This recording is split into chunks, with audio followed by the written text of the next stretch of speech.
A captivating science fiction western featuring Bruce Campbell, The Adventures of Briscoe County Jr. stands out as a unique entry in the genre. It competes with The X-Files but manages to surpass it, offering a remarkable viewing experience. Despite being considered failures during their initial release, these shows, including Erie, Indiana, have aged remarkably well, especially in comparison to the kid-centric horror trend of the 90s, where series like Are You Afraid of the Dark and Goosebumps thrived.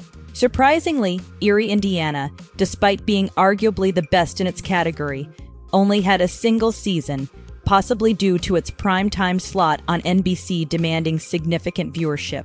In the realm of 90s sci-fi, while popular series like Star Trek and The X-Files thrived, Earth 2 faced an untimely end with just one season on NBC, despite critical acclaim and Emmy recognition.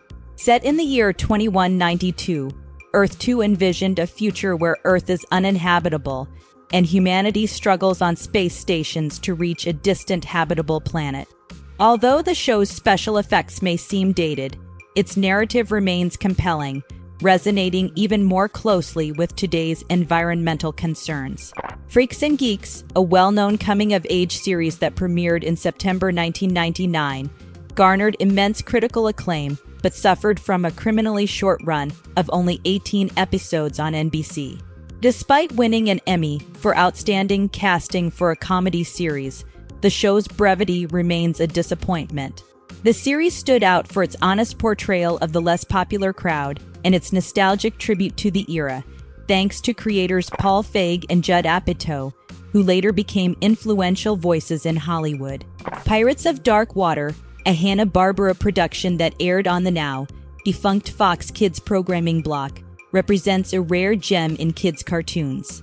Balancing swashbuckling pirate adventure with elements of sci-fi and fantasy, the show's ambitious storytelling and elaborate world building set it apart. Despite only lasting a single full season and a truncated second season, it remains a cult favorite, defying the typical fate of short-lived cartoons from the 90s. Bruce Campbell, known for his cult film status, also made a mark on the small screen with The Adventures of Briscoe County Jr., a western sci-fi comedy that aligns with his expected style. Despite the show's short run, Campbell's television legacy is as notable as his film career, with roles like his seven-season stint on the spy-based action series Burn Notice from 2007 to 2013. In the television series, Campbell portrayed Briscoe County, a witty and somewhat inept bounty hunter. Despite his apparent lack of skill, Briscoe always manages to escape trouble, thanks to the creative minds behind Indiana Jones in The Last Crusade. The show incorporates elements reminiscent of the Indiana Jones film series, featuring clever writing and consistently satisfying action.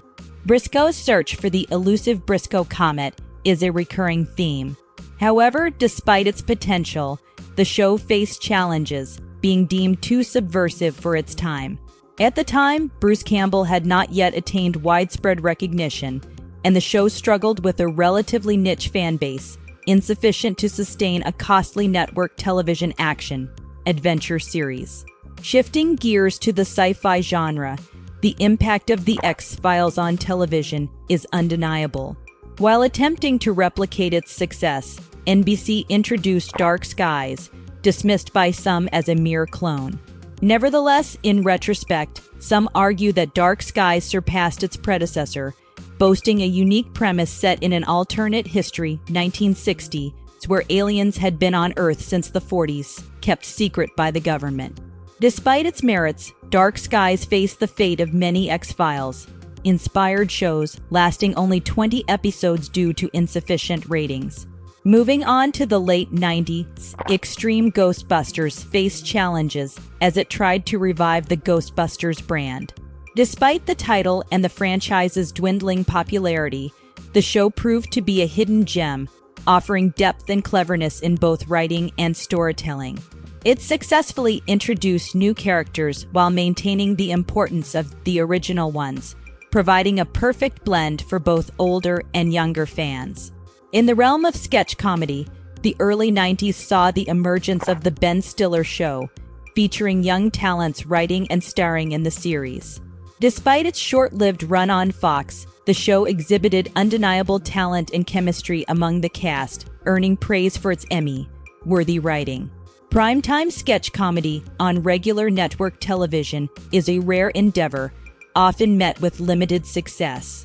The Ben Stiller Show faced this challenge but left a lasting impression with its talented cast and award-worthy writing. Despite its cancellation, it remains a noteworthy moment in the early careers of these soon-to-be stars. Shifting to the late 90s, ABC Cupid faced skepticism as it occupied the challenging 10 p.m. Saturday time slot. The series followed Trevor Hale, who believed he was the mythological god Cupid and aimed to bring 100 couples together. Despite its intriguing premise, Cupid was canceled after only 15 episodes, leaving the question of Trevor's true identity unanswered.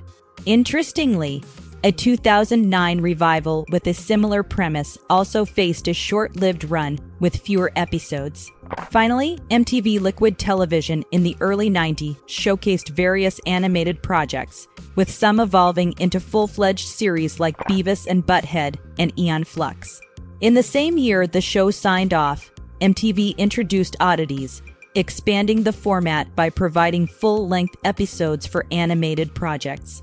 Notable among them was The Max, based on a comic series, offering a unique and darker comic adaptation that preceded similar series like HBO Spawn by several years. Despite being initially conceived as a limited series, the show might have earned additional seasons if it had gained more popularity. The Dana Carvey Show had the potential to break the curse of primetime sketch comedy shows. Headlined by Dana Carvey, fresh off his award-winning run on Saturday Night Live, the show seemed poised for success compared to lesser-known competitors. However, despite the talent of Carvey and the cast, including Steve Carell and Stephen Colbert, the show succumbed to failure due to its unconventional and often too edgy humor for primetime audiences. It only managed 8 episodes before its demise. In the 90s, the success of The Simpsons led to a wave of primetime animation. While shows like South Park and King of the Hill thrived, many others quickly faded into obscurity.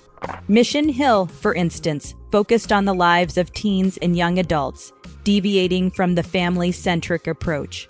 Despite gaining visibility on Adult Swim in 2002, the show couldn't escape cancellation after just 1 season and 13 episodes. The Carol Burnett Show, a pioneering sketch comedy series from 1967 to 1978, set the stage for the genre's future elements, particularly the format of filming in front of a live audience. After a 12-year hiatus, Carol Burnett made a comeback with Carol and Company, departing from the format of multiple short sketches and instead presenting each episode as a single extended sketch. While lasting 2 seasons with 33 episodes, it still fell short of the recognition it deserved. Author Elmore Leonard's various works found success on screen, but the 1998 adaptation of Maximum Bob, featuring a judge known for seeking the maximum sentence, remains largely forgotten. Compared to offbeat shows like Twin Peaks, Maximum Bob's quirky characters challenging the judge's conservative sensibilities failed to capture a wide audience, leading to its cancellation after just 7 episodes. Jay Mohr starred as Peter Dragon in Action, a subversive satire offering an unflinching look at the movie business and fame's fickleness. Despite positive reviews, the show, rated TVMA, became the first on Fox to receive such a rating. Cancellation followed after only 8 of its 13 filmed episodes aired on the network, with later runs on cable channels like FX, Comedy Central, and IFC. Nowhere Man, a sci-fi series from 1995 to 1996, followed a photographer, Thomas Vale, discovering his erased existence. Despite initial promise, declining ratings and creative struggles led to its cancellation after just 25 episodes. In the fall of 1999, Stark Raving Mad featured Tony Shalhoub as a quirky horror novelist and Neil Patrick Harris as his phobia-prone editor. While successful due to the actor's talent and chemistry, The show faced tough competition from the likes of Friends and Seinfeld, and the high ratings expectations for a primetime network sitcom proved challenging, ultimately leading to its demise. In addition, NBC positioned the show directly against the first season of ABC Who Wants to Be a Millionaire, which was rapidly gaining popularity and posed a significant threat to any competing programs. Unsurprisingly, Stark Raving Mad faced cancellation after just one season. Another unconventional show that couldn't find its footing in primetime was Fox's Get a Life, a surreal comedy co-created and starring Chris Elliott. Elliott portrayed Chris Peterson, a 30-year-old man-child still living at home with the same paper route from his childhood and lacking a driver's license. Despite its unconventional premise, Get a Life, with its bizarre episodes, including encounters with a vomiting alien and Chris inexplicably glimpsing into the future, managed to secure a second season. Though the show's ratings weren't stellar, it is now recognized for its ahead-of-its-time approach, influencing the emerging alternative comedy movement on TV. The 1990s offered a plethora of animated comic book adaptations for enthusiasts, including renowned series like Batman, the animated series, Spider-Man, and X-Men, the animated series. However, amid the abundance, some exceptional shows struggled to maintain viewership. One such underrated gem was Silver Surfer, running for only 3 months and 13 episodes in 1998. Despite low ratings, Silver Surfer distinguished itself by mimicking Jack Kirby's art style, combining hand, drawn, and computer animation.